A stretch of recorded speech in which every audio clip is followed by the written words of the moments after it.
निरंतर movies presents 2014 release film trace.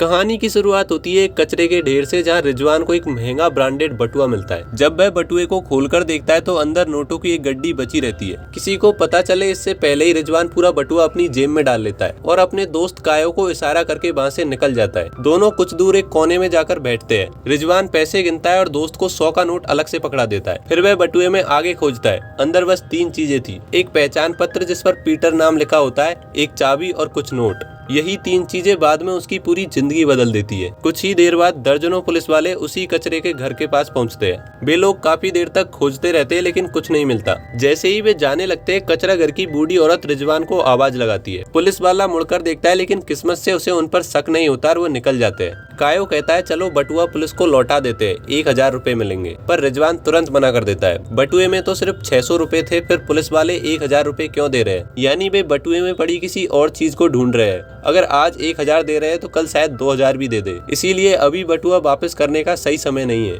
उन्हें डर है कि पुलिस घर में तलाशी ले सकती है, इसलिए वे एक छुपी जगह की तरफ जाते हैं। एक गंदा बदबूदार नाला जहाँ एक लड़का रहता है जिसका नाम मूसा होता है। उसकी त्वचा रोग और बदबू की वजह से कोई भी वहाँ नहीं जाता, इसलिए वह सुरक्षित जगह थी। मूसा बटुआ छुपाने के बदले 500 रुपए मांगता है। रिजवान नाराज होकर जाने लगता है लेकिन तभी मूसा उसे रोककर बोलता है मुझे पता है पुलिस क्या ढूंढ रही है, मैं तुम्हें वहाँ ले जा सकता हूँ जहाँ असली चीज है। तीनों ट्रेन पकड़कर शहर पहुँच जाते हैं। पुलिस से बचने के लिए वे सबवे की गुप्त सुरंगों का इस्तेमाल करते हैं। एक वेंटिलेशन पॉइंट पर उन्हें एक स्टोरेज लॉकर मिल जाता है जो बटुए की चाबी से खुलना था, लेकिन समस्या ये थी कि पुलिस वहाँ पर पहरा दे रही थी। कायो आगे बढ़ता है, वह अचानक एक यात्री का बैग छीन लेता है। पुलिस उसके पीछे दौड़ती है। फिर मौका पाकर रिजवान और मूसा जाली हटाकर अंदर घुसते हैं। लॉकर खोलते हैं पर अंदर बस एक चिट्ठी होती है। वे तुरंत भागते हैं और चलती ट्रेन को पकड़कर उसमें चढ़ जाते हैं। कायो भी किसी तरह वापस आ जाता है। तीनों चिट्ठी पढ़ते हैं जो बटुए के मालिक पीटर ने एक कैदी को लिखी थी। उन्हें नहीं पता था कि ये उनकी जिंदगी हमेशा के लिए बदल देगी। वे रात को चर्च में घुसकर फादर के कंप्यूटर से उस कैदी का नाम खोजते हैं। अब रिजवान का शक और बढ़ जाता है। उसी रात कुछ लोग रिजवान को किडनैप कर लेते हैं। उसे एक खाली सड़क पर ले जाकर बोरी में भरकर कार में फेंक देते हैं। पुलिस की कार उसे गाड़ी में इधर उधर भिड़ाकर बुरी तरह घायल कर देती है। फिर वो पुलिस वाला पूछता है बटुआ कहाँ है, बता दो।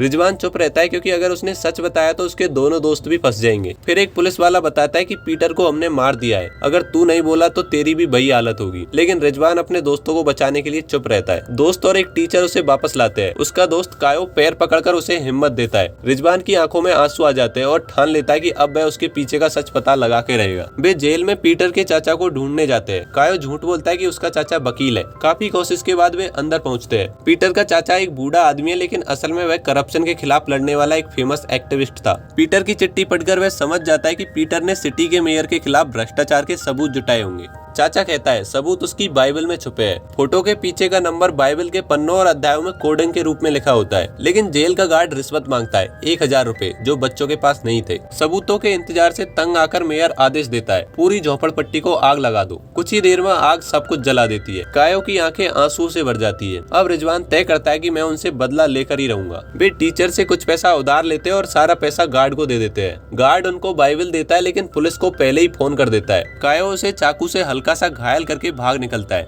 रिजवान साइकिल लेकर इंतजार कर रहा था। दोनों भागते भागते एक अधूरी बिल्डिंग में पहुंचते हैं। सीक्रेट कोड को समझने के लिए रिजवान बाइबल के कोड को जानवरों के शब्दों से जोड़ता है। वह कोड एक फोन नंबर बनता है। वो लोग फोन बूथ से कॉल करते हैं जो कब्रिस्तान का नंबर होता है। रिजवान समझ जाता है कि पीटर ने सबूत उसी कब्र में छुपाए हैं। वह कब्रिस्तान पहुंचता है। एक कब्र के अंदर पीटर का सीक्रेट ढूंढ लेता है। तभी एक लड़की बोलती है, वही लड़की जो पीटर की बेटी है। असल में वह मरी नहीं थी, पीटर ने उसे छुपा कर रखा था। लेकिन रिजवान उससे सच नहीं कह पाता। तभी पुलिस वाला दोनों दोस्तों को पकड़ कर लाता है और रिजवान को धमकाता है, बताओ चीज कहाँ छुपाई है। रिजवान मजबूरी में कब्र की ओर इशारा कर देता है। पुलिस वाला कब्र को तोड़ता है और उसमें से एक किताब और बहुत सारा पैसा मिलता है। वो तुरंत मेयर को फोन करता है, लेकिन वो उसे बस किताब मिलने की खबर देता है और पैसे वाली बात छुपा लेता है ताकि सारे पैसे वह खुद खा सके। तभी पीटर की बेटी पीछे से उसके ऊपर एक पत्थर गिरा देती है। रिजवान बंदूक उठाता है और उस पुलिस वाले पर तान देता है। कायो कहता है गोली मार, अभी मार। लेकिन रिजवान जानता है कि बुराई से लड़ते लड़ते खुद भी बुरा नहीं बन जाना है, इसलिए वह गोली नहीं चलाता, बस एक जोरदार मुक्का मारता है। रिजवान पैसे लेकर वहाँ से निकलता है। टीचर का सारा कर्ज 10 गुना करके उसे चुका देता है और उसके पास भ्रष्टाचार की किताब छोड़ देता है। फिर वे अपनी झोपड़पट्टी में वापस लौटते हैं और पैसों की 2 बड़ी बोरियां हवा में उछाल देते हैं। वे पैसे जो अमीरों की साजिश के बदले मेयर ने रिश्वत लेकर कमाए थे, अब उन गरीब बच्चों की तरफ उड़ रहे थे जो गरीबी की वजह से इतनी सारी असुविधाओं में जी रहे थे। रिजवान और कायो गले लगते हैं, वे थोड़ी सी रकम अपने पास रखते हैं और दोस्तों के साथ बाकी दुनिया देखने निकल जाते हैं। और इसी के साथ ये मूवी यहीं पर समाप्त हो जाती है। ये मूवी 2014 में ब्राजील में रिलीज हुई थी और इसे IMDb पर 7.1 की रेटिंग दी गई है। लास्ट में बोल रहा हूँ, लेकिन ऐसी और मजेदार मूवी एक्सप्लेनेशन देखने के लिए अभी चैनल को सब्सक्राइब कर लेना। Thanks for watching, bye bye.